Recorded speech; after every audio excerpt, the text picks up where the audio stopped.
പ്രായപൂർത്തിയാകാത്ത കുഞ്ഞുങ്ങളുടെ വേർപാടിൽ ഒരമ്മ കരയുന്ന കരച്ചിൽ അത് വലിയ കരച്ചിൽ തന്നെയാണ്. ഒരമ്മ കരയുന്നത് പോലെ കാഴ്ചക്കാരുടെയും കേൾവിക്കാരുടെയും ഒക്കെ മുൻപിൽ അവരുടെ ഹൃദയത്തെ തകർക്കുന്ന പിളർക്കുന്ന വേദനയും കണ്ണുനീരും ദുഃഖവും സങ്കടവും ഒരമ്മ കാഴ്ചവെക്കുന്നത് പോലെ മറ്റാർക്കും കാഴ്ചവെക്കാൻ കഴിയില്ല. കാരണം അവൾ 10 മാസം ചുമന്നുകൊണ്ട് നടന്ന, അവൾക്ക് ദൈവം കൊടുത്ത ഒരു ദാനമായി ഓമനിച്ചു വളർത്തിയ കുഞ്ഞ് അവളുടെ കയ്യിൽ നിന്ന് പിടിച്ചു പറിക്കുന്നത് പോലെ പോകുമ്പോൾ ആരാലും തീർക്കാൻ കഴിയാത്ത, സമാധാനം പറയാൻ കഴിയാത്ത, അണപൊട്ടി ഒഴുകുന്ന ഒരു സങ്കടം ആ മാതാവിൽ കൂടെ ഒഴുകും. സാധാരണമാണത്. എന്നാൽ ഈ പ്രഭാതത്തിൽ ദൈവത്തിൻ്റെ ആത്മാവ് നമുക്ക് തരുന്നതായ ഒരു വചനം, ഒരു പൈതലിന്റെ വേർപാടിൽ ഒരു അമ്മയുടെ ഉത്തരവാദിത്വം എത്ര കഠിനമാണെന്നുള്ളതായ ഒരു കാര്യത്തെ നമ്മെ ധരിപ്പിക്കുന്നതിന് വേണ്ടിയാണ്. അവൾക്ക് ചെയ്യാൻ കഴിയുന്ന ചില ഉത്തരവാദിത്വങ്ങളും കരച്ചിലിന് അങ്ങേപ്പുറമുണ്ട്. കേവലം വാവിട്ട് നിലവിളിക്കുന്ന നിലവിളി മാത്രമല്ല, അവളോട് ദൈവം ഏൽപ്പിച്ചിരിക്കുന്ന ചില ഉത്തരവാദിത്വങ്ങളുടെ നിറവേറ്റുവാൻ ദൈവം നോക്കിക്കൊണ്ടിരിക്കും. ദൈവത്തിന് സ്തോത്രം. ഇന്ന് ദൈവത്തിൻ്റെ ആത്മാവ് നമ്മുടെ മുൻപിൽ ഈ വിഷയത്തെ സംസാരിക്കുവാൻ നമ്മുടെ മുൻപിൽ കാഴ്ചവെക്കുന്നത് 2 രാജാക്കന്മാർ 4-ാം അധ്യായത്തിൽ പറഞ്ഞിരിക്കുന്നതായ ശൂനേംകാരത്തി എന്ന് പറയുന്ന ഒരു ധനികയായ സ്ത്രീക്ക് ഒരു മകൻ ഉണ്ടായി. ആ മകൻ അവളുടെ പ്രായ സമയത്ത്, അവളുടെ വാർദ്ധക്യ സമയത്ത് എലീശ പ്രവാചകൻ അവളുടെ വീട്ടിൽ കൂടെ സന്ദർശനം നടത്തി പല പ്രാവശ്യം ഭക്ഷണം കഴിക്കാൻ വന്നപ്പോൾ എലീശ പ്രവാചകൻ അവൾക്ക് വേണ്ടി പ്രാർത്ഥിച്ച് ദൈവത്തിൽ നിന്ന് കൊടുത്ത ഒരു വാഗ്ദത്ത സന്തതിയാണ് ആ മകൻ. ഏറെ നാൾ കഴിയും മുമ്പ് നടക്കുവാൻ പ്രായമായി, കളിക്കുവാൻ പ്രായമായി. അപ്പനോടൊപ്പം വയലിൽ കളിച്ചുകൊണ്ടിരിക്കുമ്പോൾ കുഞ്ഞിൻ്റെ തലയ്ക്കൊരു വേദന വന്ന് പെട്ടെന്ന് എൻ്റെ തലയെ തലയെ എന്ന് പറഞ്ഞ് കുഞ്ഞ് നിലവിളിച്ചു. കുഞ്ഞിനെ വീട്ടിലേക്ക് തിരിച്ചു കൊണ്ടുവന്നു, പെട്ടെന്ന് കൊണ്ടുവന്നു. ധനികരാണ്, അവരുടെ വാക്കുകൾക്കനുസരിച്ച് ഓടുവാൻ ആൾക്കാർ ധാരാളമുണ്ട്. ബാല്യക്കാർ വീട്ടിലേക്ക് കൊണ്ടുവന്നു കുഞ്ഞിനെ അമ്മയുടെ മടിയിൽ കിടത്തി. അല്പനേരം കഴിഞ്ഞപ്പോൾ കുഞ്ഞ് മരിച്ചുപോയി. നിലവിളിയും കണ്ണുനീരും വലിയ പ്രശ്നങ്ങളും ബഹളങ്ങളും, നാട്ടുകാരെല്ലാം ഓടിക്കൂടി ആ കുഞ്ഞിനെ കുറിച്ച് വിലപിക്കുവാൻ തുടങ്ങി. എന്നാൽ അമ്മയിൽ വിലപിക്കുവാൻ സമയമില്ല. അവളിൽ ഒരു പ്രവർത്തന ഉത്തരവാദിത്വം അവളിലേക്ക് കടന്നു വന്നു. ദൈവം തന്ന വാഗ്ദത്തം ദൈവത്താൽ തിരികെ തരുവാൻ കഴിയുമെന്ന് അവൾ വിശ്വസിച്ചു. അവളുടെ ഭർത്താവിനോട് പറഞ്ഞതിന് ശേഷം അവൾ ബാല്യക്കാരോട് പറഞ്ഞു, പെട്ടെന്ന് കഴുതയ്ക്ക് കോപ്പിട്ട് എത്രയും വേഗം പ്രവാചകന്റെ അടുത്തേക്ക് പോകണം. ഭർത്താവ് വന്ന് തടയിട്ടു, നീ എന്തിനാണ് ഇത്ര ധൃതി വെച്ച് പ്രവാചകനെ ശല്യപ്പെടുത്തുവാൻ പോകുന്നത്? അവൾ പറഞ്ഞു, ഇതെന്റെ ഉത്തരവാദിത്വമാണ്, ഞാൻ പോയേ പറ്റൂ, നഷ്ടം എനിക്കാണ്. അവൾ ബാല്യക്കാരോട് പറഞ്ഞതായ ഒരു വാക്ക്, പെട്ടെന്ന് പോകണം, ഇടയ്ക്ക് വെച്ച് വണ്ടി നിർത്താൻ പാടില്ല. Price the Lord. ഇടയ്ക്ക് വെച്ചെങ്ങും നിർത്തരുത്. ഏത് കാരണം വന്നിരുന്നാലും ശരി, ഇടയ്ക്ക് വെച്ച് വാഹനം നിർത്തി സമയം കളയരുത്. പെട്ടെന്ന് പ്രവാചകന്റെ അടുത്ത് ചെല്ലണം. പ്രവാചകനെ പെട്ടെന്ന് ചെന്ന് സങ്കടത്തോടുകൂടി ഇവൾ വിവരം പറഞ്ഞ് ധരിപ്പിച്ചു, എൻ്റെ കുഞ്ഞ് മരിച്ചുപോയി, നീ പ്രാർത്ഥിച്ചു തന്ന കുഞ്ഞ് മരിച്ചുപോയി, അവൻ ഇനിയുമില്ല. ആ സങ്കടം കേട്ടപ്പോൾ എലീശ പ്രവാചകൻ ഗേഹസിയെ തന്റെ അസിസ്റ്റന്റിനെ വിളിച്ചൊരു ഓർഡർ കൊടുത്തു, നീ ഒരു കാര്യം ചെയ്യേ, ഈ വടി, ഞാൻ നിന്റെ കയ്യിൽ തരുന്ന വടി എത്രയും വേഗം കൊണ്ടുപോയി ആ കുഞ്ഞിന്റെ മുകളിൽ മുഖത്ത് തൊടുത്ത് വയ്ക്കുക, ആ കുഞ്ഞു ജീവനോടെ എഴുന്നേൽക്കുമെന്ന് പറഞ്ഞു. എന്നാൽ ശൂനേംകാരത്തിക്ക് ആ വാക്ക് തൃപ്തിയായില്ല. 2 രാജാക്കന്മാർ 4-ാം അധ്യായത്തിന്റെ 30-ാം വാക്യം, എന്നാൽ ബാലന്റെ അമ്മ യഹോവയാണ്, നിന്റെ ജീവനാണ്, ഞാൻ നിന്നെ വിടുകയില്ല എന്ന് അവനോട് ശഠിച്ചു പറഞ്ഞു. നീ എൻ്റെ കൂടെ വന്നേ പറ്റൂ. ഒരു വടിയും കൊണ്ടൊരു നിന്റെ ഒരു ബാല്യക്കാരൻ വരുന്നതിനേക്കാൾ നീ എൻ്റെ ഭവനത്തിൽ കടന്നു വരണം. നീ വന്നതിനാലാണ് എനിക്കത് കിട്ടിയത്, ആ കുഞ്ഞിനെ കിട്ടിയത്. നിന്റെ പ്രാർത്ഥനയും നിന്റെ പ്രവചനവും നിന്റെ വാഗ്ദാനവും നിന്റെ വാഗ്ദത്തവും ദൈവത്തോട് നീ അപേക്ഷയാൽ എനിക്ക് ആ പൈതലിനെ ലഭിക്കാൻ ഇടയായെങ്കിൽ നീ എൻ്റെ ഭവനത്തിൽ കടന്നു വന്ന കുഞ്ഞിന് വേണ്ടി ഒരു വാക്ക് പ്രാർത്ഥിക്കണം. ദൈവത്തിന് സ്തോത്രം. ഇതിനിടയ്ക്ക് ചില സംഭവങ്ങൾ നടന്നു. എന്താണെന്നറിയാമോ? ഗേഹസിയുടെ കയ്യിൽ കിട്ടിയ വടിയല്ലേ, ആ ഗേഹസി വടിയും കൊണ്ട് ഒരൊറ്റ ഓട്ടം കൊടുത്തു. ആ ഭവനത്തിലേക്ക് ഓടി, അവർക്ക് മുമ്പായി ഓടിച്ചെന്ന് ഗേഹസി ഒരു ചെറിയ 1.5 പരീക്ഷണം നടത്തി. ഈ വടി കൊണ്ട് എനിക്ക് ജീവിപ്പിക്കുവാൻ കഴിയുമോ? ഗേഹസി പരീക്ഷിച്ചു നോക്കി. കുഞ്ഞിന്റെ മുഖത്ത് തിരിച്ചും മറിച്ചും അറ്റങ്ങൾ മാറി വടി തിരിച്ചും മറിച്ചും വെച്ചു. പക്ഷെങ്കിൽ ഒരനക്കവുമില്ല. ഗേഹസി തിരിച്ച് പ്രവാചകന്റെ അടുത്ത് വന്നു. നീ പറഞ്ഞതുപോലെ ചെയ്തു, പക്ഷേ കുഞ്ഞിന് ഒരനക്കവുമില്ല. പ്രവാചകൻ ശൂനേംകാരത്തിയുടെ നിർബന്ധമനുസരിച്ച് ഭവനത്തിലേക്ക് പോയി. ഭവനത്തിലേക്ക് ചെന്ന് പ്രവാചകൻ എങ്ങനെയാണ് ആ കുഞ്ഞിനെ സൗഖ്യമാക്കിയതെന്നാണ് തിരുവചനത്തിൽ കൂടെ ദൈവത്തിന്റെ ആത്മാവ് ഈ പ്രഭാതത്തിൽ നമ്മോട് സംസാരിക്കുവാൻ ആഗ്രഹിക്കുന്നു. നമുക്ക് വായിക്കാം. 2 രാജാക്കന്മാർ 4-ാം അധ്യായത്തിന്റെ 34-ാം വാക്യം. പിന്നെ അവൻ ബാലന്റെ അടുത്ത് ചെന്ന് ബാലന്റെ മേൽ കിടന്ന് തൻ്റെ വായ് ബാലന്റെ വായ്മേലും തൻ്റെ കണ്ണ് അവന്റെ കണ്ണിന്മേലും തൻ്റെ ഉള്ളം കൈകൾ അവന്റെ ഉള്ളം കൈകളിന്മേലും വെച്ച് അവന്റെ മേൽ കവിണ്ണു കിടന്നപ്പോൾ ബാലന്റെ ദേഹത്തിന് ചൂടുപിടിച്ചു. Praise the Lord. എന്താണ് നമുക്ക് ഈ വചനത്തിൽ നിന്ന് ദൈവത്തിന്റെ ആത്മാവ് നമുക്ക് തരുന്നത്?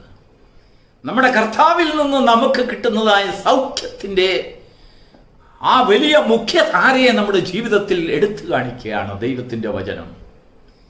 അവന്റെ ദൃഷ്ടിയും അവന്റെ വാക്കും ആണിപ്പഴുതുള്ള കരങ്ങളിൽ കൂടെയുള്ളതായ സ്പർശനവും അവൻ ആ ബാലന്റെ രക്തത്തെ ചൂടുപിടിപ്പിച്ചു എന്ന് ദൈവത്തിന്റെ ആത്മാവ്, പരിശുദ്ധാത്മാവ് നമ്മോട് ബോധിപ്പിക്കുകയാണ്. ഇങ്ങനെ ഒരു പ്രവർത്തനം നടക്കണമെങ്കിൽ ആ ശൂനേംകാരത്തിയുടെ അതേ നിർബന്ധം നമ്മുടെ ജീവിതത്തിൽ പല ഘട്ടങ്ങളിലും വെളിപ്പെടണം.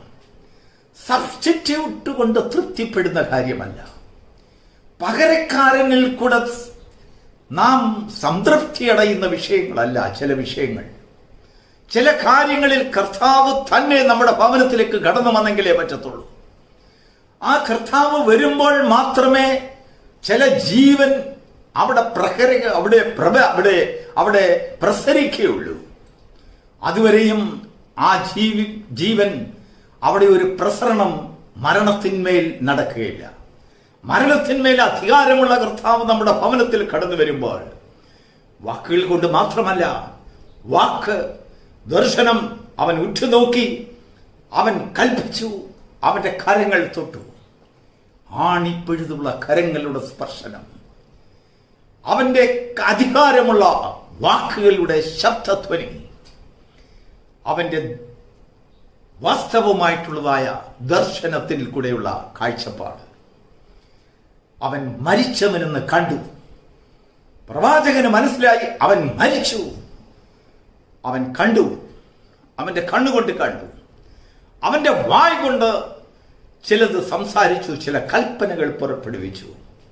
ലാസറേ, നീ പുറത്തു വരിക എന്ന് പറഞ്ഞതുപോലെ ദൈവം കൽപ്പിച്ചു. കർത്താവ് കൽപ്പിക്കുന്നു. കൽപ്പിക്കുമ്പോൾ അത് സംഭവിക്കുന്നു. അവന്റെ രക്തത്താൽ, അവന്റെ ആണിപ്പഴുതുള്ള കരങ്ങളിൽ നിന്ന് പ്രവഹിക്കുന്നതായ തിരുരക്തം മരണത്തിന്മേൽ അധികാരം ചെലുത്തുന്നു. മരിച്ച ശരീരങ്ങളെ ജീവനോടെ ഉയർപ്പിക്കുന്നു. ജീവന്റെ മേൽ അവൻ അധികാരമുണ്ട്. ആ അധികാരം മനുഷ്യരുടെ മുമ്പിൽ പ്രദർശിപ്പിക്കപ്പെട്ടു. ദൈവത്തിന് സ്തോത്രം. ഈ കർത്താവിനെ ചില വിഷയങ്ങളിൽ നമ്മുടെ ഭവനത്തിലേക്ക് കൊണ്ടുവരുവാൻ നമുക്ക് കഴിയണം. അങ്ങനെ കഴിയണമെങ്കിൽ 2-3 കാര്യങ്ങൾ ഇവിടെ ഞാൻ പറഞ്ഞു പോയതുപോലുള്ള കാര്യങ്ങൾ ചെയ്യണം. ഒന്ന്, നിന്റെ സഞ്ചാരത്തിൽ എവിടെയും നിർത്തുവാൻ പാടില്ല. എങ്ങും നിർത്തരുത്. വാഹനം എങ്ങും നിർത്തരുത്.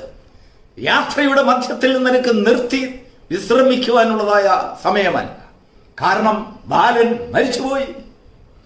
ചില സമയങ്ങൾക്കുള്ളിൽ അവൻ ഉയർത്തെഴുന്നേൽക്കണം. നിശ്ചിത സമയം കൊണ്ട് കാണേണ്ടവനെ ചെന്ന് കാണണം. യാതൊരു സബ്സ്റ്റിറ്റ്യൂട്ടും അംഗീകാരമല്ല. നീ തന്നെ കടന്നു വന്ന് ബലാത്കാരേണ ദൈവരാജ്യത്തെ അവകാശമാക്കുന്നു.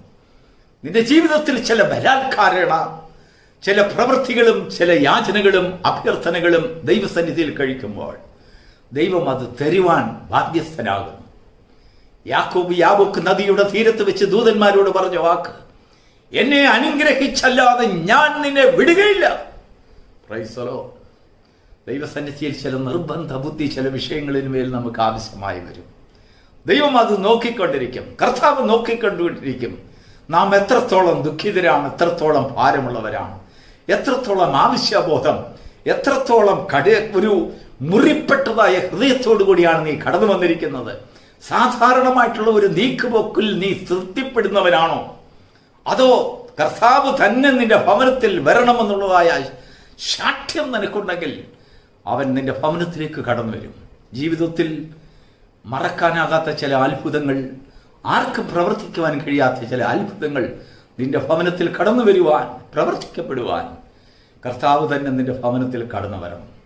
നമ്മുടെ കുഞ്ഞുങ്ങളെ, ചില കുഞ്ഞുങ്ങളെ ഉയർപ്പിക്കുവാൻ, അവരുടെ ജീവിതങ്ങളെ ശരിപ്പെടുത്തുവാൻ, അവരുടെ ജീവിതങ്ങളിൽ ദൈവസന്നിധിയിൽ അവർ ക്രമീകരിക്കപ്പെടുവാൻ, ജീവനും ജീവന്റെ ചൈതന്യവും ഒക്കെയുള്ള കുഞ്ഞുങ്ങളായി അവർ ലോകത്തിൽ പ്രകാശിപ്പിക്കപ്പെടേണ്ടതിന് കർത്താവ് നിന്റെ ഭവനത്തിൽ കടന്നു വരണം.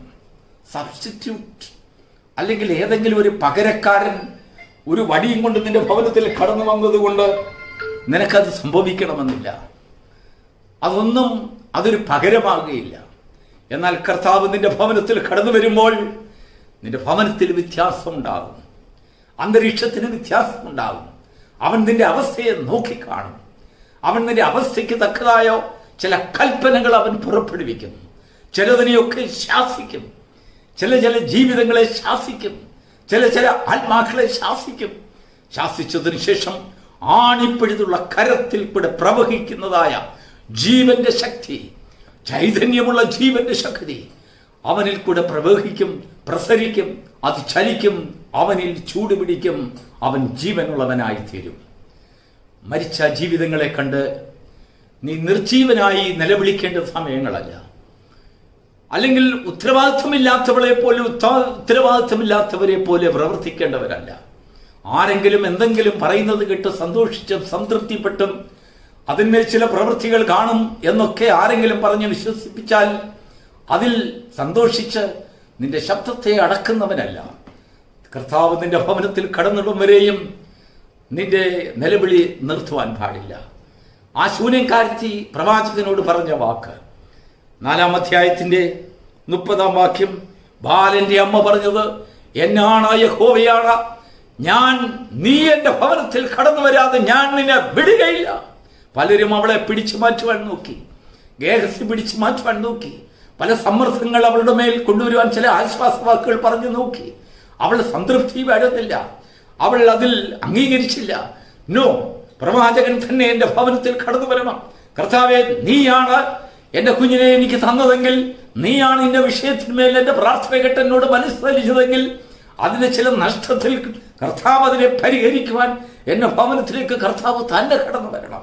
ദൈവത്തിൽ നിന്ന് പ്രാപിച്ചത് ദൈവം തന്നെ ചില കാര്യങ്ങൾ അവിടെ ചെയ്യണം. മറ്റാരും ചെയ്താൽ അത് ശരിയാവുകയില്ല. കർത്താവിൽ നിന്ന് പ്രാപിച്ചത് ഏതോ അത് കർത്താവ് തന്നെ വന്ന് അതിനെ പണിയും, അതിനെ ശരിപ്പെടുത്തും, അതിനെ ക്രമപ്പെടുത്തും. അതിനുശേഷം കർത്താവ് പറയും, ഇതാ നിന്റെ മകൻ ജീവനുള്ളവനായിരിക്കുന്നു, എടുത്തുകൊണ്ട് പോവുക.